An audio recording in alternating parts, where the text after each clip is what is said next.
our military in South Sudan to protect the capital. And you know, Mr. Speaker, that deployment can only happen with the approval of Parliament. So the motion is that you adjourn debate on this matter, Mr. Speaker, and I raise this matter. The good thing, we have the Minister for Defense here. We also have a UPDF representative. And the Minister of Defense, a very good lawyer, was my chair in the Committee on Legal, to tell us how this deployment has been done in total violation of the Constitution. That's the motion, Mr. Speaker, I am seeking to move.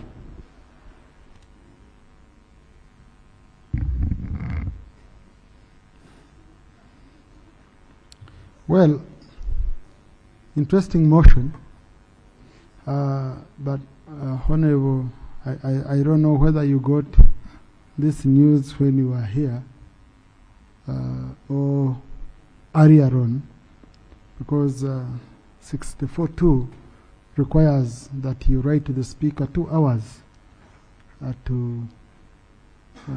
before plenary begins, or if it is extremely urgent and where you have to satisfy the Speaker, then, you know, I have to consider very many issues at stake. I do believe this indeed is a critical matter, but which can be discussed on another day. Okay. Mr. Speaker, I agree with you that I have to satisfy you, because this matter is also a security matter. Deployment of a national army cannot be casually done. That's why in the Constitution, it must be done with the full authority of Parliament. And even if it is deployed for 1 hour, Mr. Speaker, if it may please you, you can appoint another time.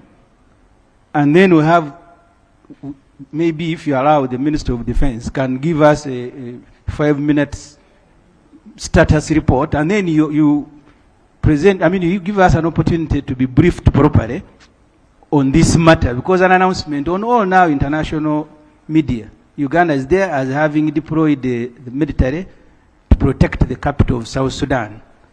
And because now this is an international story, you can't prolong it further than maybe tomorrow. So I beg you, Mr. Speaker, to allow, if the Minister of Defense can brief us, and then we can have it raised formally on a date and time that you have appointed. Thank you. Now, Honorable, I will not allow a matter because it's an international story. I will allow it because it is, I can only allow it because it's critical. But let me first get from Minister of Defense. Do you have anything you want to say on this? Have you deployed nowhere before can rule on the matter, Honorable Minister? Right, Honorable Speaker, I was following a motion that was being considered, listening attentively to the debate that had just issued. Whatever Honorable Semujju is saying, you see, as a journalist, he could access information that me as a lawyer may not be able to access. Because me as a lawyer, information has to be very formal. I don't rely on social media. That's the difference between the two professional bodies. So, but this Parliament, I'm not aware of any formal communication that has been made. Thank you. So, yes, because of that, now it becomes difficult for me to put a question on this motion.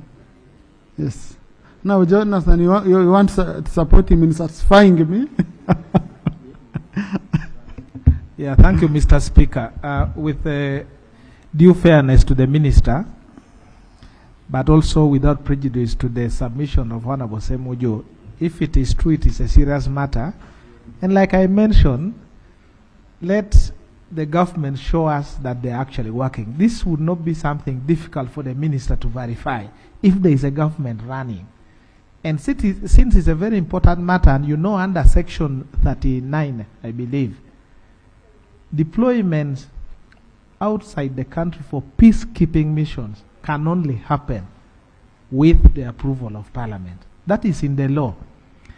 It even goes to say that if Parliament were in recess, Parliament would be recalled and constituted for that purpose. So since it's an urgent matter, and the government seems to be in control, unless they are saying they are not in control of this particular CDF, that he can actually deploy without the knowledge of government. The minister can verify this information and bring it here, because it has implications in terms of resources. Thank you, Mr. Speaker. Yeah. So, honorable colleagues, you know, this is a Minister of Defense, okay? When a Minister of Defense, no, there is a Minister of Defense, deployment of that nature, I'm very sure a Minister of Defense should be involved. Because in the end, he's the one who will come and report here in Parliament. Now, when the Minister has come and says he has not participated in any meeting, okay, authorizing deployment or confirming deployment, now it becomes very difficult. But Honourable Minister, like Honourable Jonathan Odur has said, in case you've done that, or you're planning to do that, please follow the law, come here in Parliament and update us, and then you seek for the support which you would expect from Parliament to give to you. Honourable Minister? Just to give a benefit of doubt, like I said before, the deployment, unless could have happened when I'm here. So I will have to verify and inform the House. Yeah, sure. I think that would be comforting my good friend from Kira municipality. Thank you. Mr. Speaker, I agree with your guidance. And like the Honorable Jonathan said, sometimes we sympathize with you. The other day when JAT was deployed, police said they don't know them. The spokesperson of the media said we don't know JAT. The CDF thanked them for a job well done. Then the spokesperson of the media, they had to come the following day to own them. So we sympathize with you, but we have a duty to account to the country. But I will take your guidance, Mr. Speaker. We wait for the lawyer. Lawyers, as he said, they take long to learn things. For us, we learn them as they happen. Thank you. I can see the different professionals clashing on how effective they are in terms of executing.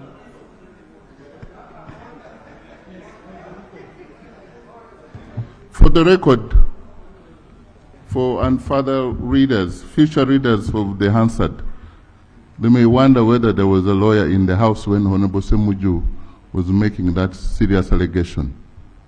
How we take long to learn.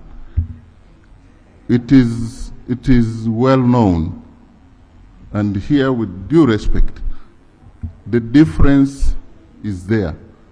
We verify, we need proof, so that we are sure of what we are talking about. But journalists can make anything, and that is Semujju for you. Honorable Semujju, there is no one on the floor. Thank you. I've been reminded that lawyers run for 5 years, journalists for 3 years. So maybe that's a difference. Okay, thank you. Let's resume the debate. Honorable Seno. Thank you, Right Honorable Speaker. I want to join, first of all, in appreciating the committee for, I think, a very good report, well researched and also well submitted, and their recommendations. Right Honorable Speaker and members, the committee has come up with a plan for upgrading of the infrastructure for ICT across the country, and particularly highlighted schools to be targeted and other public facilities. maybe because of the summary, I think the challenge that we have is that I'm hoping that the committee is been able to link up with the Education Ministry because of the infrastructure that we have across the country. Most schools in the rural areas do not have the kind of facilities which can be able to house either power facilities in terms of electricity, or even have the type of laboratories or buildings to house ICT equipment and infrastructure. And so the suggestion that is being made, which is very good, seems to be devoid of the status and the challenges of putting up these facilities across the country.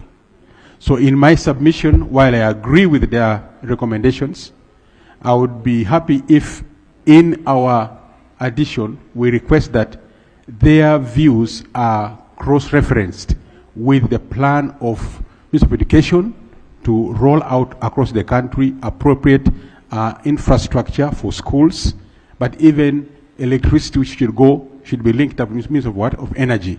But otherwise, I agree that the ideas are very good, but needs to be put into context of our infrastructure. I beg to submit. Thank you, Right Honorable Speaker. Let me add my voice to colleagues to thank the committee for a good report. But Mr. Speaker, those of us who live near the border, I'm looking at I'm highly doubtful of the honesty on part of the recommendation by the committee that UCC should engage the telecom regulators of neighboring countries to help nip in the bud the challenge of overlaps in frequencies.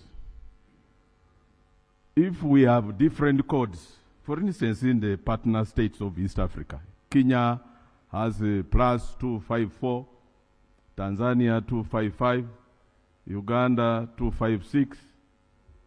Actually, I was looking even for South Sudan 211, Burundi 257, Rwanda 250, the new entrant, Somalia 252. Now, if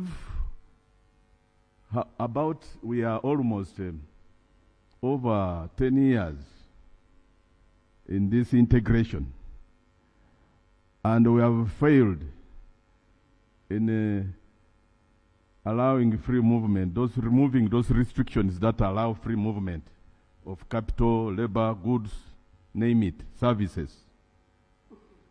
How will this agency, UCC, entity, with my very powerful good friend superintending over it, prevail over the telecom companies if they cannot integrate or harmonize the different codes to have the regulators of the telecom companies cooperating to ensure that there are no overlaps of frequencies? I think this would be a tall order.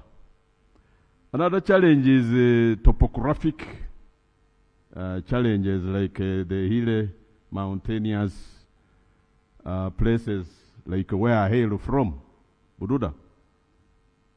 The manifesto of obstacles to radios and TVs has presented huge challenges in connectivity.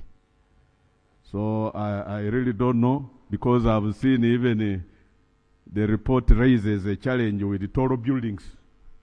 Moreover, with the advancement of technology, I'm sure countries have gadgets that now ensure that these tall buildings are no longer an obstacle to connectivity.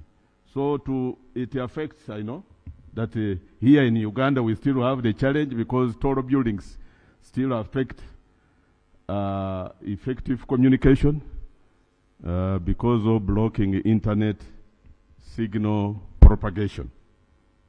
Mr. Speaker, I applaud the idea of enhancing the ICT infrastructure, particularly in rural settings, where the challenge of unreliable power supply in these rural areas by umeme. You know very well, and the minister is here, that we still grapple with the challenge of intermittent power flows, mostly in rural areas.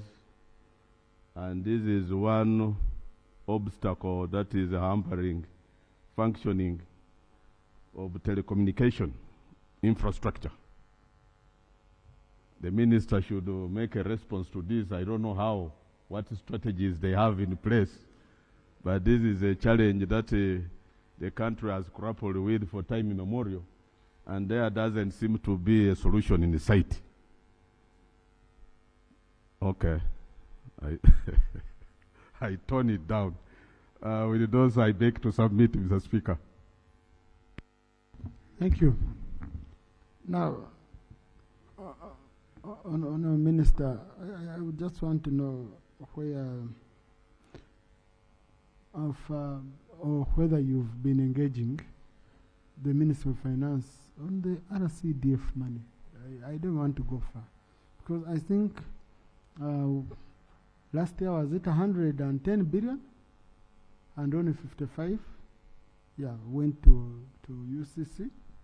So I mean, like they usually say, people of finance, when money goes to the consolidated fund, it loses color.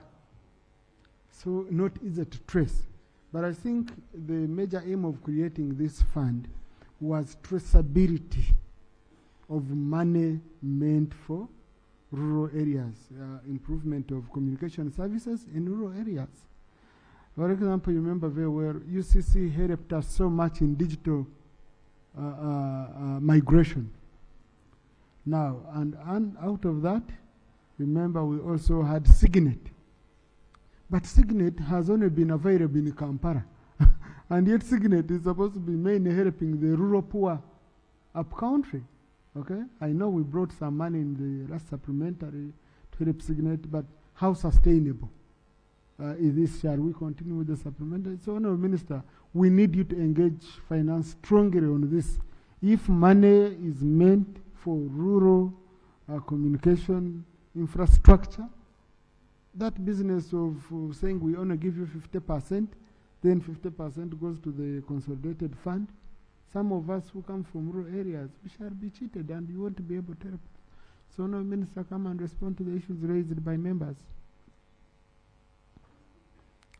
No, Honourable Minister. I said the debate ended, so I cannot allow any further questions. Honourable Minister. Right, thank you very much, Right Honourable Speaker. The Honourable Kaberuka is urging to speak. I will speak for him, since we are from Kanungu. Thank you very much, Right Honourable Speaker. And I also add my voice to congratulate you upon your recent election. And I would like to thank the Chair and members of the ICT and National Guidance Committee for a very good report, and also appreciate the honourable members for the support you have expressed towards the ICT sector and the many progressive comments you have made, which I have taken note of, and they will help us to improve how we run the sector and as we provide our services. Like the honorable members of the committee and indeed the members of the House have said, the future is digital, because all over the world it's now technology that is driving socio-economic transformation, and we cannot hide our heads in the sand and hope that the technology revolution will just pass us. We have to be part and parcel of that revolution. And therefore, as a Minister for ICT, I appreciate all the comments made by members of the House and the support that you have expressed. Our ministry was established to spearhead that digital transformation. And maybe what I can promise, I can prepare a comprehensive report regarding the update, how far we have gone as a country, and we can have, time allowing, a robust debate, because this report is just focusing on a fund managed by UCC. But I could hear the comments touching the bigger area of digital transformation, and I pledge to prepare a comprehensive report to come and update the House, and then we can have a debate touching all aspects of digital transformation. Right, Honorable Speaker. But permit me briefly to respond to some of the issues which have been raised. And maybe the Minister for Energy, if you allow her to make a comment, because I think the voice has been, we must move hand in hand together, where we extend ICT services. Power must also go along. Right, Honorable Speaker, what we'll be discussing is that when we passed the UCC Act 2007 amended 2013, there is a provision that UCC levies 2% of the monies paid by the licensees. And this 2%, 1% goes to the consolidated fund, then 1% is retained as appropriation in aid by UCC. And this money is meant to extend technology services, especially in rural areas. So this is the fund we are talking about. And the major challenge which the committee has highlighted is that it is inadequate, because we hear the appeal that all the schools should access computers. That's correct, but the limitation has been the resources. I went to my constituency and visited one school, and I asked them, do you learn computer studies? They said yes. Do you have computers? They said no. This is the Chanda sub-county, Honorable Kaberuga knows. Do you have a computer? They said yes, we have a computer, but it doesn't function. So what happens is that the teacher puts it there and says, if it was functioning, you press here. Then this is what happens on the screen. Then if so they are studying by rumor. by rumor. They get a rumor So from a teacher. And I am just using this to demonstrate the point that we need to be supported as a ministry to have resources to support all the schools in the country, so that our learners, our children, can have access to computers and the computer studies as early as possible. Many of us, I think, never had that opportunity, but now that the technology revolution is on, we must enable our learners. So UCC has been using that fund to extend services, and one of the areas they support is equipping schools with computers. I was surprised in the report that the school which was reported to be having computers without power, because when computers are extended to school, we also provide solar services where the grid, the national grid, hasn't reached. So I want you to check your constituencies. If there is a school which receives the computers and they don't have power, then we have to put solar power before the national grid arrives, because it doesn't make sense to provide the computers and you put them in the store.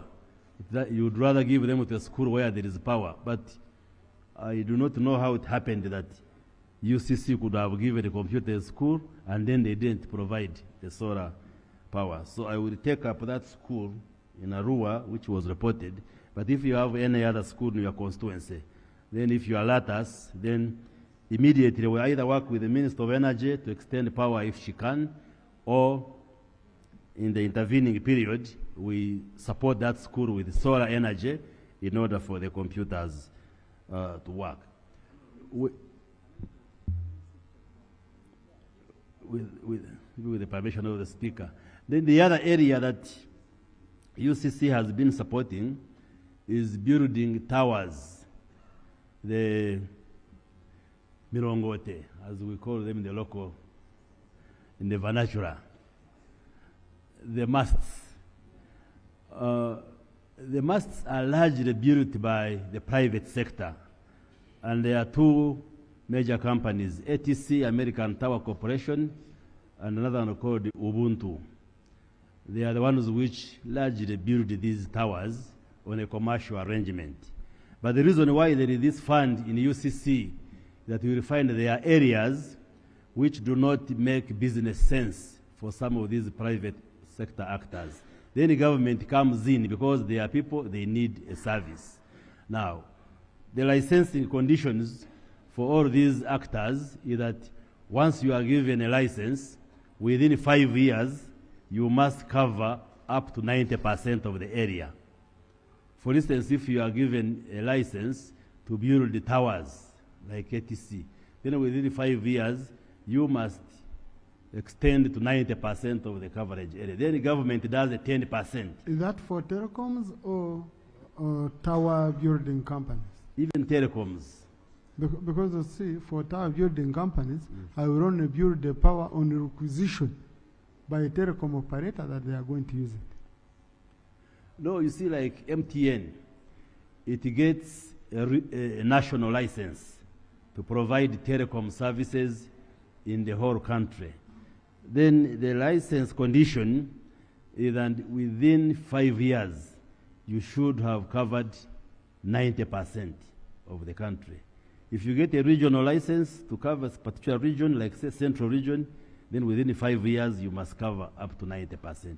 Then the government does the 10%. And that's where UCC uses this fund, for instance, to build the towers where MTN and Airtel and all these service providers probably don't have interest because of business arrangements. So I was surprised when the Honorable Arepe Moses said in his constituency, he has moved everywhere and is not being supported. Because usually the telecom operators, they have withdrawn from building masts, and now the masts are built by those two companies. Yes, ATC and Ubuntu. And where they have no interest because of business, then the government comes in using this fund. Now, sometimes... Honourable Minister, can we request? Yes. Okay? That we can put our officer, a desk here in front for members of parliament who don't have network in their areas to register with their contacts. In fact, you can put your officer. Okay? Actually, as a way of update, I made that offer here in the House and requested the honourable members to write indicating areas where there is no or poor network. And many members wrote. You wrote yes, and I'm now giving you an update. But I still agree with you. You can still write. We shall put a desk here and put those letters. And since then... Not letters. Sorry for interruption, Honourable Minister. Yes. But I just wanted to make it very easy for you. Yes. You bring your officer here. Yes. We provide the desk. Yes. I'm going to instruct the clerk. We provide the desk here. We can even say Thursday or tomorrow, okay? And members register. Yes. So that your officer is able to ask for details they would want. Okay. Okay? And our MPs register, that the information goes straight. You discuss it. Yes, right, Honourable Speaker. And tomorrow, beginning at 8, the officer will be here in Nairobi. Then you indicate the areas. Why this is important is that we passed a loan here in this House, which is being implemented by NITAU, supported by the World Bank. And we have up to 180 masts which we are going to build under that project. Number two, UCC under this fund is also this year building 53 masts. I have spoken to ATC, the lead private company. This year also they are doing 130 masts.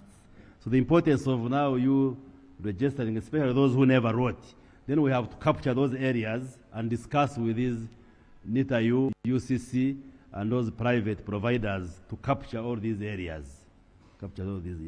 But I will take special interest in the Honorable Repair Moses, who says he's even using his personal money. You shouldn't, to erect masts. So I will engage with you. If it requires me or my technical team to come to your constituency, I will send them so that they check and get the coordinates, and we include you in these arrangements. Right, Honorable Speaker. Time is not on my side. Let me just conclude by... We have time? Okay. In terms of connectivity... Honorable, you've allowed the coup. Someone is taking over the chair and giving me more time. Please conclude, Honorable.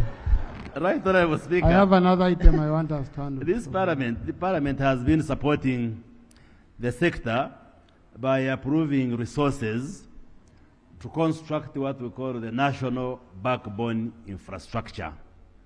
This is, in simple terms, the internet fiber, the cable which extends internet. And we've done 4 phases, but covered 57 districts in Uganda. We have passed 2 loans, and I gave an update sometime. I need to prepare another update.